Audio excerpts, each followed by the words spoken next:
ایک دن ایک چالاک لومڑی جنگل میں پھل ڈھونڈ رہی تھی کہ اچانک اس کے سامنے ایک شیر آ گیا۔ شیر نے کہا، آج تو میں تمہیں کھا جاؤں گا۔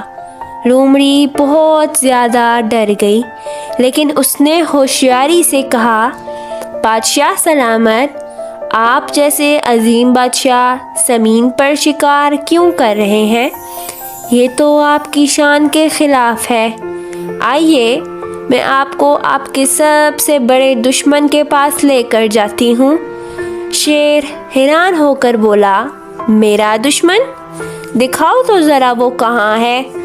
لومڑی اسے ایک گہرے کنویں کے پاس لے گئی اور کہا، یہ دیکھیں، آپ کا دشمن نیچے چھپا ہوا ہے۔ شیر نے کنویں میں دیکھا تو اسے پانی میں اپنا ہی عکس نظر آ گیا۔ وہ سمجھا کہ واقعی کوئی اس کا طاقتور دشمن نیچے ہے۔ غصے میں آ کر اس نے زور سے دھاڑ ماری اور کنویں میں چھلانگ لگا دی۔ شیر کنویں میں گر گیا اور لومڑی ہنستے ہوئے بولی، عقل ہمیشہ طاقت پر غالب آتی ہے۔